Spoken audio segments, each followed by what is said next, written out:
আসসালামু আলাইকুম, কেমন আছেন সবাই? আশা করি সবাই অনেক ভালো আছেন। আমিও আলহামদুলিল্লাহ অনেক ভালো আছি। বড় আপুর অসুস্থতার কারণে প্রায় 1 মাস হয়ে গেল যে আমি নানু বাড়িতে যাই না। আর আমার বাসায় বসে থাকতে আমার প্রচুর পরিমাণে খারাপ লাগতেছিল। তাই ভাবলাম একটু নানু বাড়ি থেকে ঘুরে আসি। সো যেই কথা সেই কাজ, আমি কিন্তু এখন চলে আসছিলাম নানু বাড়িতে। আর আজকের ওয়েদারটা কিন্তু খুব সুন্দর ছিল।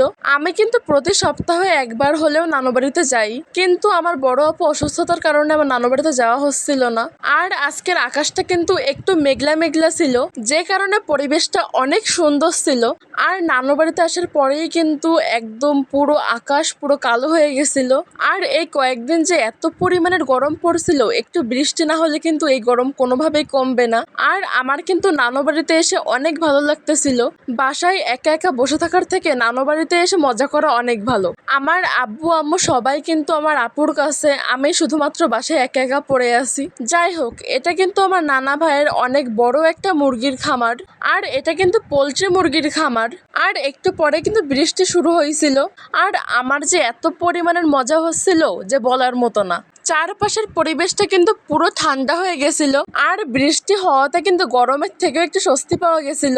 সো আজকের ব্লগটা এই পর্যন্তই। সবাই সুস্থ থাকবেন, ভালো থাকবেন, আল্লাহ হাফেজ।